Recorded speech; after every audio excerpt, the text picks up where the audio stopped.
Lillahi ta'ala. Let's continue in the Bughya, the explanation, the Sheikh's unabridged explanation of the summary of obligatory knowledge.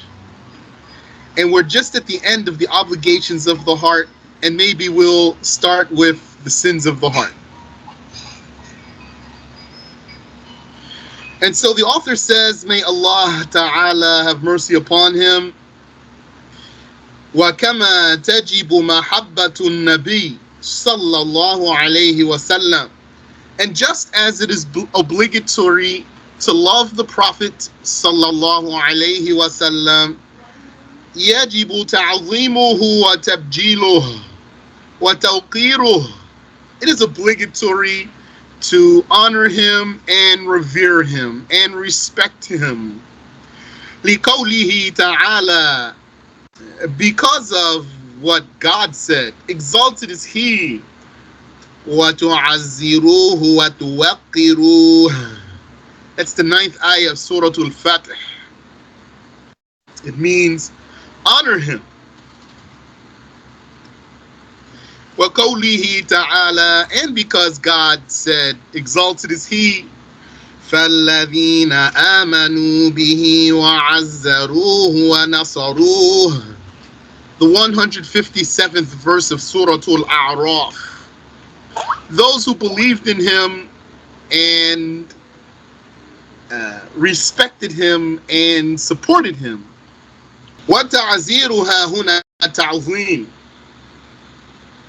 التعظيم بلا خلاف. And the ta'zir, yani this word, وَعَزَّرُوهُ, they glorified him. And also here, وَتُعَزِّرُوهُ. So the source of these two verbs is at-ta'zir here. So the ta'zir here is at-ta'zim, glorification, glorifying, honoring, bila khilaf, without any difference in opinion. The Shaykh is saying this is the way to interpret this word in these verses with no difference in opinion. Like Wahhabis, they do lack proper respect for the Prophet alayhi salatu wasalam. Some of them say he is now dead and his stick is more useful than he is. Why would you ask for his help? He is a corpse. So this is inappropriate. But if you were to say something like that about Ibn Taymiyyah, he would want to fight you. وَقَوْلِهِ تَعَالَى. And also Allah said, لا تجعلوا دعاء الرسول بينكم كدعاء بعضكم بعضا. Do not make your calling the messenger like the way you call each other. Don't call the messenger like the way you call each other. That's the 63rd verse of Surah An-Nur. What does that mean? A. لا تقولوا مخاطبين له في وجهه يا محمد. It means don't say, addressing him in his face, oh Muhammad. That means don't call him Muhammad in his face. That's what Allah Ta'ala forbids us from here in this ayah. Would you say to your parent, Yani, if your dad's name was Stan, for example, would you just go to your dad and say, hey Stan? Or if your mom's name was Barbara, would you just go to her and say, hey Barbara? You wouldn't do it. It's disrespectful. Or your grandfather or your uncle. So you can't do it to the Prophet alayhi salatu wassalam. وَقَوْلِهِ تَعَالَى. Hold on.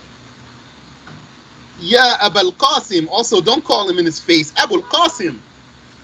Bal Ya Rasulallah. Ya Nabi Allah. Rather, you say, if you were in his face, O Messenger of God. O Prophet of God. وَقَوْلِهِ تَعَالَى. And also, Allah says, exalted is he. لَا تَرْفَعُوا أَصْوَاتَكُمْ فَوْقَ صَوْتِ النَّبِيِّ. That's the 2nd verse of Surah Al-Hujurat. Do not raise your voices over the voice of the Prophet sallallahu alayhi wa sallam. قَالَ بَعْضُهُمْ. Some said, yani some of the wise pious ones said, علامة محبة الله بغض المرء لنفسه. A sign of one's love of God is his hatred for himself. That's very foreign to a kafir, or to a lot of them. A عدم الرضا عنها, meaning one's lack of acceptance, of personal acceptance. One's lack of personal acceptance. Some people might think that that's unhealthy. Subhanallah wa bihamdi. Like some therapists, for example. Some Muslims are very confident about these therapists out there. And those therapists, they don't even know the obligations of the heart. They don't know the sins of the heart. And they don't know the other sins of the body parts. And they don't know about destiny. And they don't know about the jinn. And they don't believe in magic. And they don't believe in the evil eye. Subhanallah wa bihamdi. Someone would say, oh, those therapists, they have degrees. They made up the whole field anyway. And there's some Muslims who are very strongly supporting of this. They say, I didn't make it up. They say there were even, the Muslims were involved in psychology. So I'll tell you something very useful here. And that's not to say everything therapists say is wrong. But the scholars said that anytime you want to get involved in a science, there are some things that you should know about the science that you want to get involved in. You want to know the name of the science. You want to know its definition, the definition of this, whatever is the name of this science. And you want to know the proofs or sources of where this comes from, this talk of whatever is in the science come from. And among the things you want to know is who established this science and who are the imams of this science. So I talked to some brothers and sisters who are themselves therapists, and they have studied psychology, and they're very confident about the strength and validity of this field. When I ask them, who are the imams of this field, they will not answer me. They have no answer. And they don't want to talk to me about this issue. But they do want to talk about this issue to the Muslims. They do want to give presentations to the Muslims in Musalla and Masjid, and they do want you to hire them for their advice. I tell you, think twice. أن يتهم نفسه بالتقصير. The meaning of this person disliking himself is his accusing himself of falling short. Yani, this is a proper thing. This is a proper way of thinking for a person who wants to be a good Muslim, straight person, good, guided, obedient slave of God, pious and righteous. لأنها مانع له من المحبوب, because oneself prevents him from achieving his true desire. What's his true desire, that believer? Really, to be a pious, good Muslim. That's what he really, really wants. Like, if only I was just a really good Muslim every day, all day. Myself will not comply. I'm fighting myself every day. That's the talk of someone who's fighting himself. What about the one who's not fighting himself? Those therapists would say, love yourself and give yourself what it deserves and forgive yourself. I don't even know, what does that really mean, Yani? How to forgive yourself? What does that mean? To me, forgive yourself means forget about it, because I don't know what else it's supposed to mean, personally. How you forgive yourself.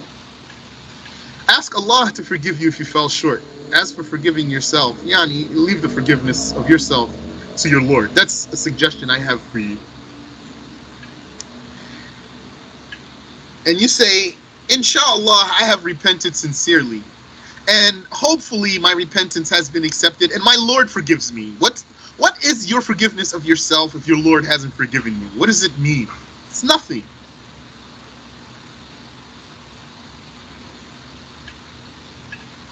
فإذا وافقته نفسه في المحبة أحبها.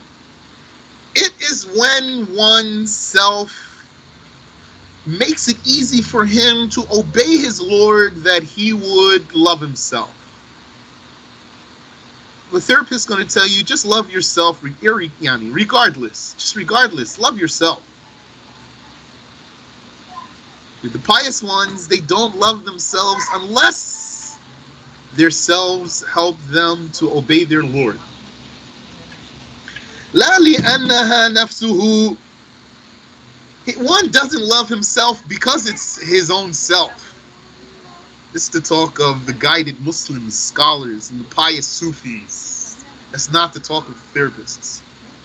بل لأنها تحب محبوبه.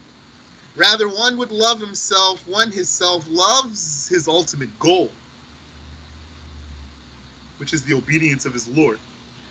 ويترتب على محبة الله تعالى له صيانة جوارحه وحواسه. And so what comes from one's love of God is his withholding his limbs and his senses. Yani, is his protecting his limbs and his senses. That means from disobedience to God. If you ask one of those therapists, how do I love myself? What should I do? So Allah knows what his answer is going to be.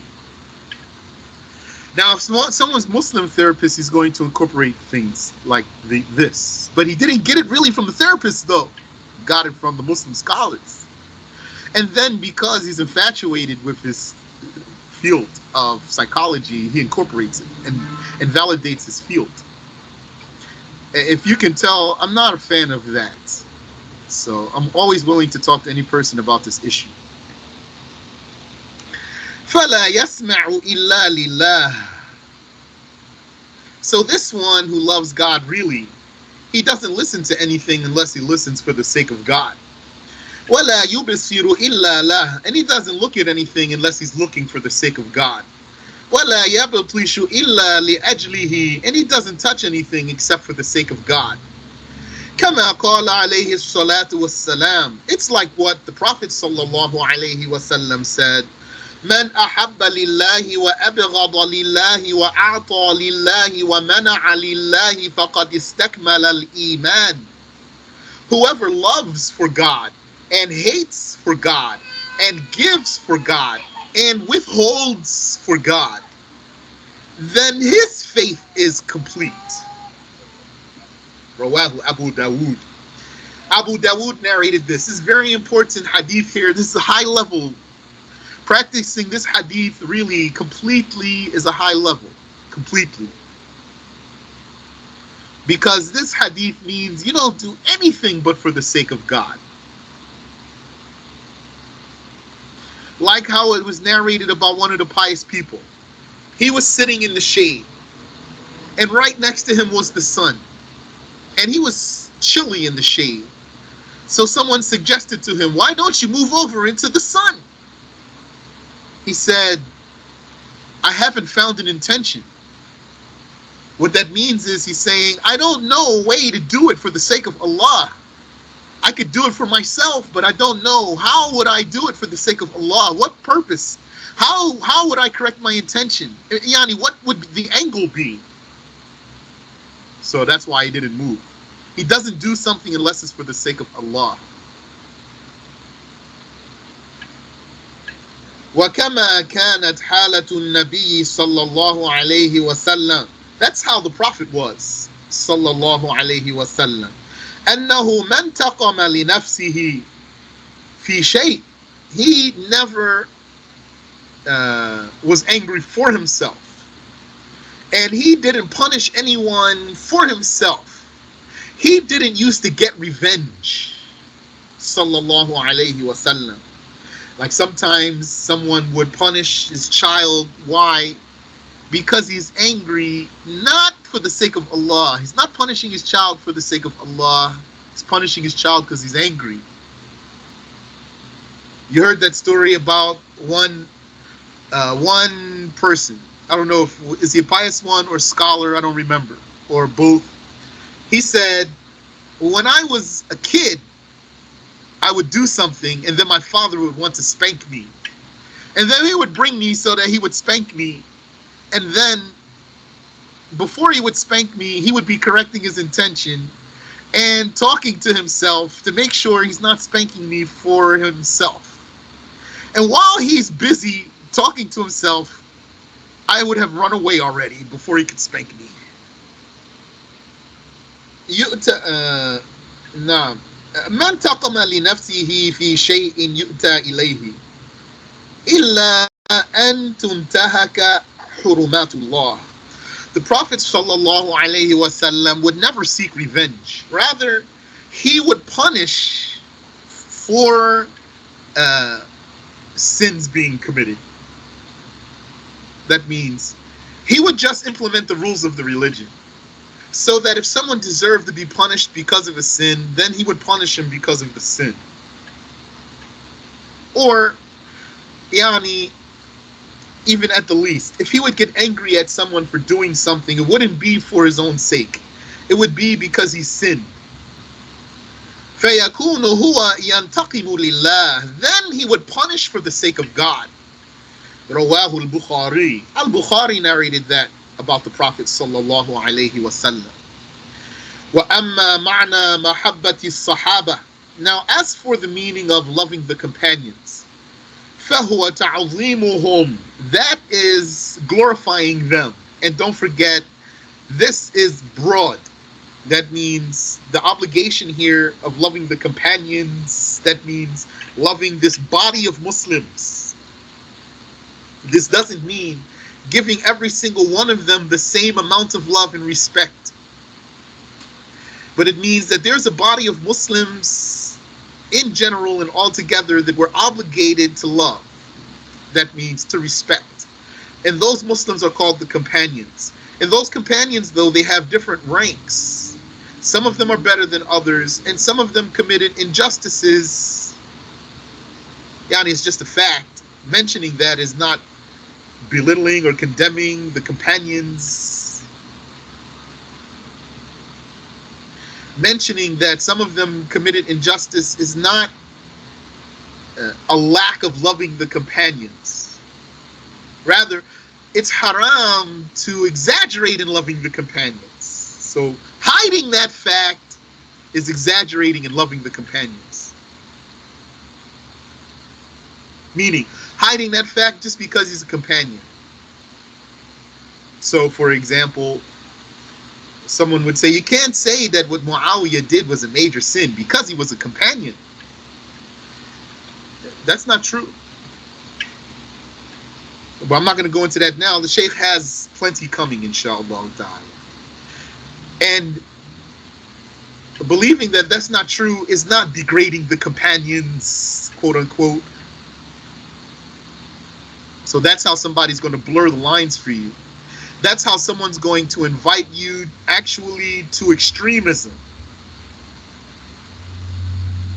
The rules of the religion are not compromised for any person, not a companion nor anyone else. Sheikh Abdullah said, bidding the good and forbidding the evil is not compromised for anyone. That's true. And I saw someone criticize the Sheikh for that statement. Someone, he's a gaslighter. He said, look how Abdullah al-Harari said, bidding the good and forbidding the evil is not compromised for anyone. So that one, as if he needs to be knocked upside the back of his head. So the meaning of loving the companions is honoring them. لأنهم أنصار دين الله, because they are the supporters of God's religion. ولا سيما السابقين الأولين منهم من المهاجرين والأنصار, and especially the prior and forerunners amongst the immigrants from Mecca and the supporters of Al-Madinah. Those ones have special preference over other companions, and even amongst them, some of them still have even more special preference than others. والمعنى أنه تجب محبتهم من حيث الإجمال. Here Sheikh says what I just told you. The meaning of this is that it's obligatory to love them in a general way. وليس المعنى أنه يجب محبة كل فرد منهم. And this does not mean that it's obligatory to love each one of them one by one as individuals. In other words, if someone had something in his heart about a companion because of something that companion did, for example, that in itself doesn't mean that he degrades the companions and he has not fulfilled the obligation of loving the companions. Someone's extreme view here is that the obligation here means it's obligatory to love every individual companion one by one in such a way that you can't even report some of the authentic reports about them for a religious reason. That's extremism. وَأَمَّا الْآلِ, and as for the al, the family, or could mean, as you're going to see, might mean the people. So, like, we might say colloquial from where I'm from, that's my peoples. Those are my peoples, with an S. They might even say, that's my family. It doesn't mean blood relation. Someone might use family not with the meaning of blood relation. So al-al, we're obligated to love the al of the Prophet sallallahu alaihi wasallam. So does this mean the family of the Prophet, or does it mean something else? So we're going to see what the Shaykh has for us here. But the word al, it could mean by itself family, and it could mean people, and people here would mean like your close ones, your elites. So as for the al, the family of the Prophet, or the people of the Prophet alayhi salatu wassalam, فَإِنْ أُرِيدَ بِهِمْ مُطْلَقُ أَتْبَاعِ النَّبِيِّ الْأَتْقِيَاءِ. If what's meant by the al just an open reference to the pious followers of the Prophet alayhi salatu wassalam, any pious follower of the Prophet alayhi salatu wassalam, so those are the people of the Prophet, the al of the Prophet, if that's what the al of the Prophet means, فَتَجِبُ مَحَبَّتُهُمْ, it would be obligatory to love them. The general pious Muslims, they are the Prophet's people, his al. It's obligatory to love them. لِأَنَّهُمْ أَحْبَابُ اللَّهِ تَبَارَكَ وَتَعَالَى, because they are the accepted ones to God, exalted and glorified. بِمَا لَهُمْ مِنَ الْقُرْبِ إِلَيْهِ بِطَاعَتِهِ الْكَامِلَةِ, because of the close status that they have achieved by their excellent worship, their perfect worship. وَإِنْ أُرِيدَ بِهِ أَزْوَاجُهُ وَأَقْرِبَاؤُهُ الْمُؤْمِنُونَ, and if what's meant by the al are his wives and his relatives, his believing relatives, so then al would mean the family of the Prophet. فَوُجُوبُ مَحَبَّتِهِمْ لِمَا خُصُّوا بِهِ مِنَ الْفَضْلِ, then the obligation of loving them is because of a merit, that a God-given merit that they have, because of a privilege, a God-given privilege that they have been granted. وتجب محبة عموم الصالحين من عباد الله. And it's obligatory to love the general pious man slaves of God, including his female slaves. فالصالحون تجب محبتهم من حيث الإجمال. And also, the pious, it's obligatory to love them in general. So if you didn't understand what I was saying to you about loving the companions in general, then maybe this brings it closer to your comprehension. Like you have to love the pious people in general, you have to love the Sahaba in general. That's your obligation. So do you have to know every pious person one by one and love him personally one by one? That's not your obligation. Your obligation is to love them generally, and like that for the Sahaba. أما الفساق فلا يطلق القول بوجوب محبتهم. As for the nefarious Muslims, it is not said with an open statement that it's obligatory to love them. They are Muslims, but they are nefarious ones. It's not said with an open statement. It's obligatory to love them. Like to say, like it wouldn't be said, it's obligatory to love all Muslims, pious and nefarious. Rather, it's obligatory to love pious Muslims. And it's obligatory to love the companions of the Prophet sallallahu alaihi wasallam. And it's obligatory to love the family, the believing family of the Prophet. That's also general. يُحَبُّونَ لِإِيمَانِهِمْ وَيُكْرَهُونَ لِفِسْقِهِمْ. As for those nefarious Muslims, they would be loved for their faith, for being Muslims and believers, but they would be disliked. One would dislike them for their nefarious behavior, for their mischief. وَلَيْسَ مَعْنَى قَوْلِنَا بِوُجُوبِ مَحَبَّةِ الصَّالِحِينَ أَنَّهُ يَجِبُ اسْتِحْضَارُ مَحَبَّةِ كُلِّ وَاحِدٍ مِّنْهُمْ بِالْقَلْبِ عِنْدَ ذِكْرِهِ. And so, our saying that it's obligatory to love the pious does not mean that it's obligatory to remember to love every individual amongst them in the heart whenever he's mentioned. بل يكفي استحضار محبة الصالحين من حيث الإجمال. Rather, to be considered that you fulfilled your obligation. Yani, think about Judgment Day. You want to come on Judgment Day having fulfilled your obligation and absolved of any shortcoming, then just love the pious in general, you'll fulfill your obligation. Love the Sahaba in general, you'll fulfill your obligation. Love the family of the Prophet in general, you'll fulfill your obligation. Alayhi salatu wassalam.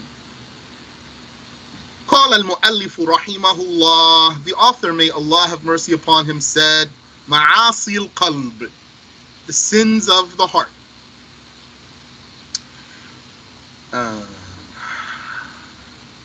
Something I wanted to mention before I move on. Maybe it'll come back to me. قال المؤلف رحمه الله, the author, may Allah have mercy upon him, said, فصل, section, ومن معاصي القلب الرياء الرياء بأعمال البر. One of the sins of the heart is insincerity, or showing off in good deeds. Showing off in the good deeds. وَهُوَ الْعَمَلُ لِأَجْلِ النَّاسِ. That is to act for the people's sake. Meaning, having concern of the people's opinion of you in your action. أَيْ لِيَمْدَحُوهُ. Meaning, more specifically, to do good deeds so that the people will praise you. Yani, for one to do good deeds so that the people would praise him. وَيُحْبِطُ ثَوَابَهَا. And this sin nullifies the reward of the good deed. This is amongst the sins that nullifies the reward of the good deed. Not the validity, the reward. وَهُوَ مِنَ الْكَبَائِرِ. And it's one of the major sins.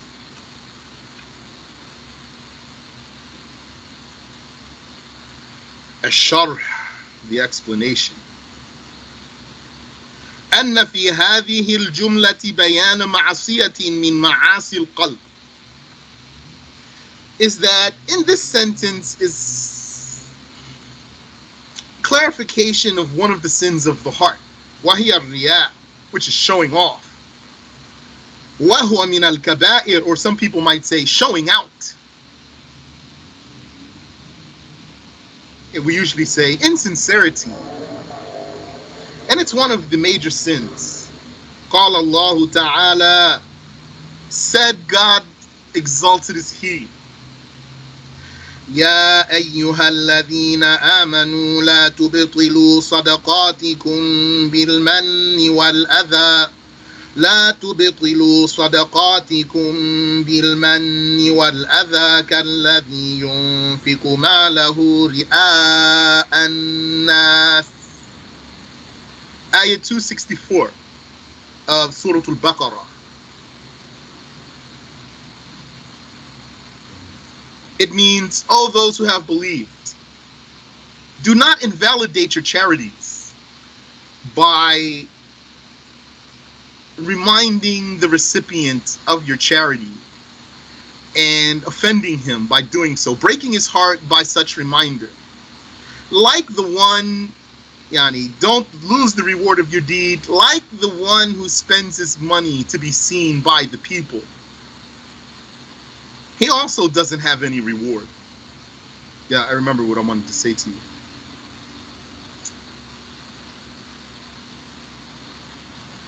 You need to know that there are sciences that came from the prophets originally, like construction, building, and math, and medicine, and languages, and economics, zoning, like building cities. Prophets came with sciences. Prophet Adam, he came with the basic sciences and taught them to the people. Prophet Idris, Allah gave him a lot of knowledge. He had knowledge about the stars and knowledge about medicine. And like that, the prophets had a lot of knowledge. Even Prophet Muhammad, as you know, all you have to do is look at all the sciences that the Muslims have from the nation of Muhammad. There are sciences that came from the prophets.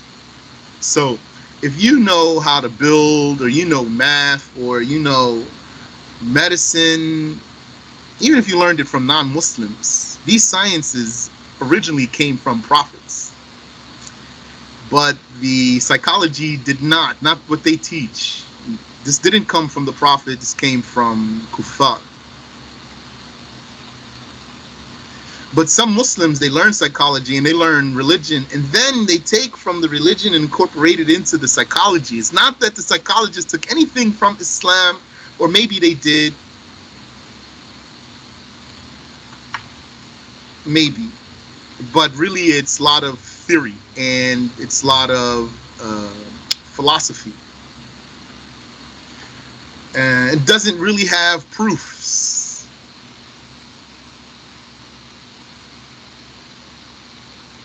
Not definitive proofs.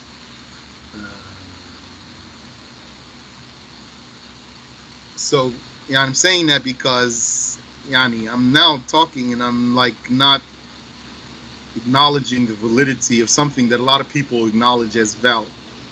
Somebody might say, well, if you're going to be like that for psychology, why are you going to not be like that for other sciences, non-religious sciences? There are non-religious sciences, actually, their sources from the prophets. So that's why I'm saying to any person who is very confident about psychology and therapy, I'm talking about Western stuff, I'm not talking about some other things. Who are the imams? Who are the imams of this psychology? So they don't have any Muslims. And they might tell you, I don't know some names. So all you have to do is keep digging. So who are they? Oh, Imam Fulan, Scholar Fulan, from the 3rd century. Okay, what did he say? Give me some of his documents so I can see what you're talking about. Or else, don't say they were psychologists because they were Sufi masters who understood humans. Because that's not psychology. That's not what Westerners teach as psychology. It's something else.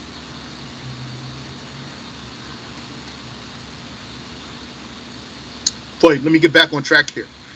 وَقَالَ تَعَالَى, and the Exalted One said, فَمَنْ كَانَ يَرْجُو لِقَاءَ رَبِّهِ فَلْيَعْمَلْ عَمَلًا صَالِحًا وَلَا يُشْرِكْ بِعِبَادَةِ رَبِّهِ أَحَدًا. 110th verse of Surah Al-Kahf. It means whoever had raja concerning encountering his Lord's judgment in the afterlife. Raja could mean hope or fear. Inshallah, we'll review the tafsir for the ayah. Then let him do good deeds without associating anyone with his Lord in his good deeds. The association here is the insincerity. أي لا يرائي بعمله, meaning let him not show off in his deed.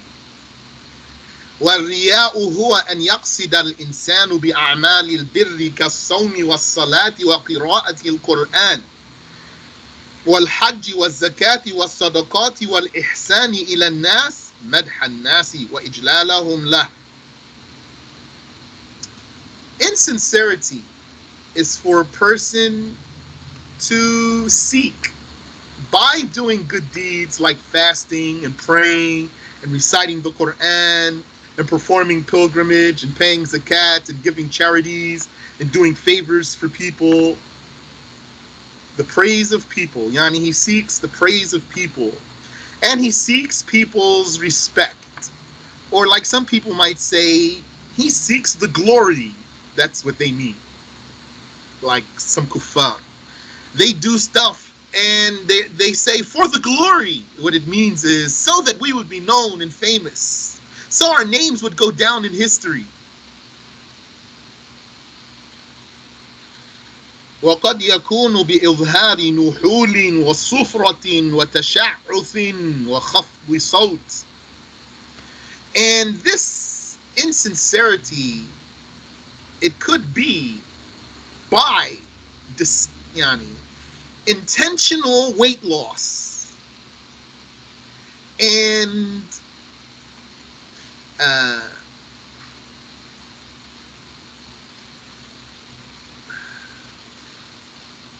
intentionally being subjecting oneself to malnutrition so that his complexion becomes pale and leaving himself to be raggedy. Not because he's disinterested in the world. Actually, he's very interested in the world. But this is his show. He's a grifter. And by lowering his voice, لِيُظَنَّ أَنَّهُ شَدِيدُ الْاجْتِهَادِ فِي الْعِبَادَةِ, so that it would be thought about him that he is so such an effort, he puts so much effort in worship. أو بتقليل الأكل, or it would be by eating little. وعدم المبالاة بلبسه, or it would be by one being careless about his clothing. ليظن أنه مشتغل عن لبسه بما هو أهم, so that it would be thought about him that he is disinterested in that. He is more interested in what's more important. But really he's not. أو بإكثار الذكر, or it would be by doing lots of dhikr openly. وملازمة المساجد, and by hanging around in the masjids a lot. ليظن أنه Sufi, so it will be thought about him that he's a Sufi. مع أنه مفلس من حقيقة التصوف. And in reality, he would be bankrupt concerning the reality of Sufism. He's a show-off.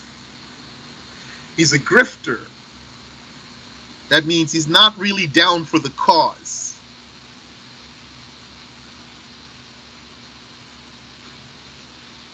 فإذا زاد على ذلك قصد مبررة الناس له بالهدايا والعطايا كان أسوأ حالا.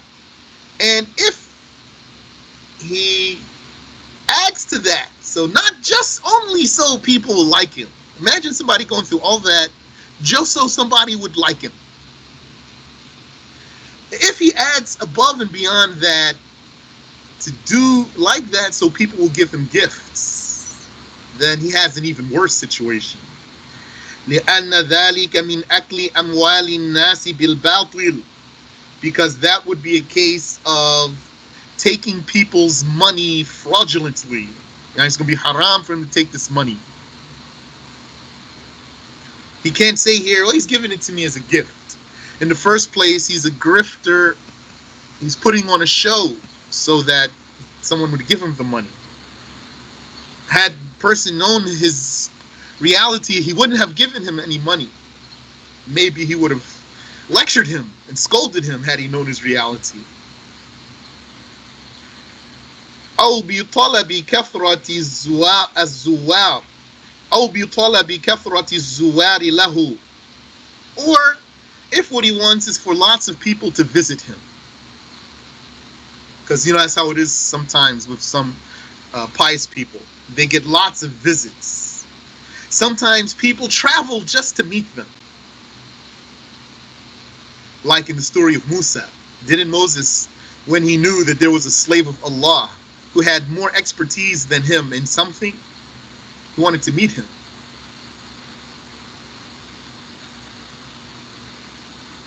كأن يطلب من نحو عالم أو ذي جاه أن يزوره ويأتي إليه, like for him to request for a scholar to come to him, or to request from someone of status to visit him and come to him. إيهاما لرفعته, so to give the people the impression that he is himself a big shot. وتبرك غيره به, and so that people will seek blessings from him. He wants people to come to him and visit him and maybe even wipe on him to get blessings from him. This is sick. Subhanallah wa bihamdi. أو بلقاء كثير من أهل الفضل افتخارا بهم وترفعا على غيره, or he seeks meeting lots of elites so that he can and the way the Sheikh says it, so that he could boast by them and so that he could have status over others. Subhanallah. Yani, by those people who really have status. There's some people, like, they want to get in with a certain crowd so that they would give others the impression that they are like those of that crowd, and really they're not. وَكَذَا الزَّوْجُ إِنْ أَحْسَنَ لِزَوْجَتِهِ, and likewise the husband, if he's nice to his wife, أو هي أحسنت إليه, or she's nice to him, لطلب محمدة الناس, but so that the people would praise them, فهذا رياء, this is showing off. وأما الذي يعمل الإحسان ليحبه الناس لا ليمدحوه. Now here's details Shaykh gives. As for someone who does favors for people so that people would love him, not so that people would praise him, وَلَا لِسُمْعَةٍ, and not for a reputation, فَلَا يُعَدُّ عَمَلُهُ رِيَاءً, then this deed of his is not counted as insincerity. Maybe you don't conceive the difference there, but I'll tell you what, maybe one day somebody's going to come to you and ask you, and he would say to you, what if I did my deed not so that people would praise me, but just so that they would love me? That means that he did conceive what you're not conceiving. So what are you going to do? You're just going to give him the answer you learned, even if you don't conceive. And in fact, you're going to say, oh, wow, that must really be a thing. So you're going to say, well, then, no, that's not the insincerity. That's a major sin. That's not the insincerity, which is a major sin. لكن لا ثواب له. However, there's no reward for this person. He said, isn't that quite prevalent between spouses? They do things for one another many times so they would love one another more. Yeah, I think that's the case. He wants his wife to love him. She wants her husband to love her. So they do good things. And it's not a case of insincerity. Yes. SubhanAllah. But there's no reward here. Because to get the reward, you have to do it for the sake of Allah. أما إذا أراد أن يقبل الناس منه النصيحة. However, if his goal is for people to accept advice from him, فعندئذ يثاب, then he would have reward. This means that sometimes you would do something, you know that this thing makes people look up to you. You're not doing it so the people will look up to you. Rather, you're doing it because you know you are useful and beneficial to the people, and you want to do it for the sake of the religion, for the sake of Allah, and you know that if you do it this way, you're going to achieve your goal. And doing it that way makes the people respect you and listen to you, but you're not doing it insincerely. Rather, you're doing it sincerely because really in the end your goal is to benefit those people, make them learn or make them embrace Islam. Then this is rewardable. So what you might do, you might dress in a good way so that the people would be attracted to you and talk to you and find you easy to be around, or let's say find you charismatic, and then they'll listen to you, and then you would teach them and advise them.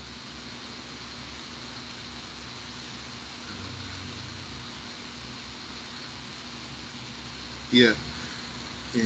هكذا. I know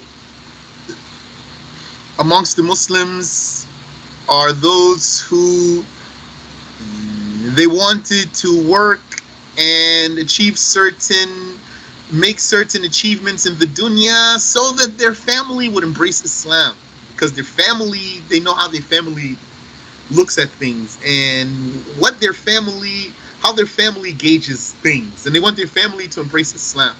And they don't want to look like a loser to their family because of their family's standards. So they had a good intention in what they were doing, so to get those people to be Muslims. That's not the insincerity.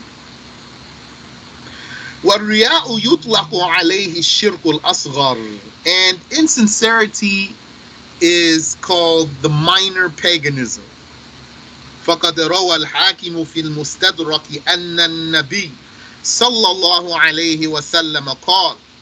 Al-Hakim narrated in Al-Mustadrak that the Prophet sallallahu alayhi wa sallam said, ittaqur riya, beware of insincerity, be on alert from insincerity, watch out from insincerity or for insincerity. فَإِنَّهُ شِرْكُ الْأَصْغَرِ, it is indeed the minor paganism. Be on alert. Don't let it creep into your heart. It creeps into the heart. You don't need to have an intention to have insincerity. It means insincerity is not a case of saying, now I intend to show off. Rather, insincerity is going to be a person's, usually a person's going to be overcome by this, if you want to call it an emotion, this feeling. If that's an emotion, that's a forbidden one. وهو من أكبر الكبائر لوصفه صلى الله عليه وسلم إياه بأنه الشرك الأصغر. And so, insincerity is amongst the biggest of major sins, because the Prophet sallallahu alaihi wasallam described it as minor paganism.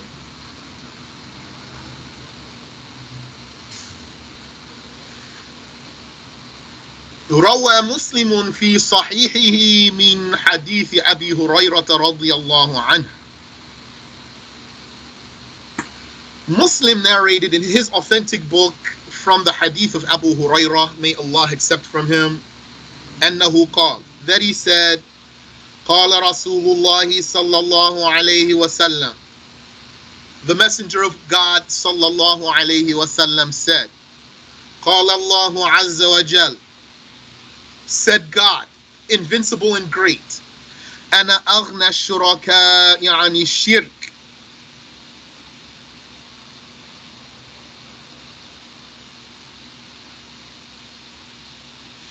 فمن عمل لي عملا أشرك فيه معي غيري فأنا منه بريء وهو للذي أشرك.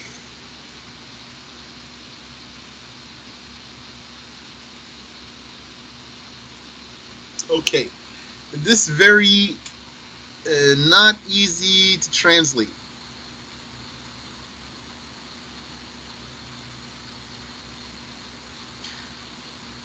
So if I were to translate it literally, this is how it appears to me. That Allah said, that means this is a hadith Qudsi, a holy hadith, not a prophetic hadith.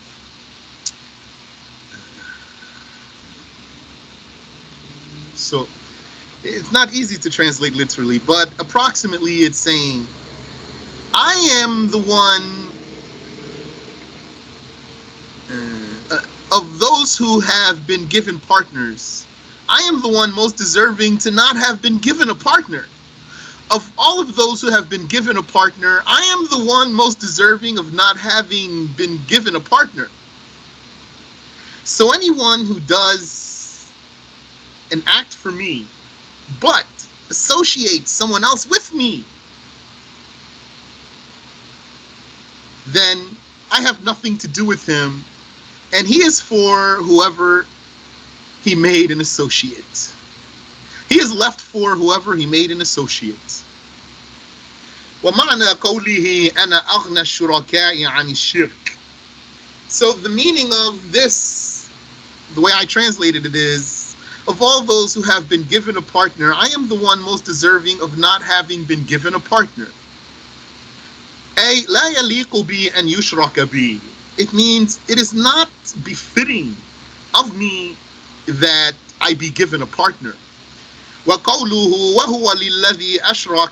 And when he said that one will be left to whoever he made a partner, مَعْنَاهُ جَزَاؤُهُ ذَلِكَ الَّذِي أَرَادَهُ.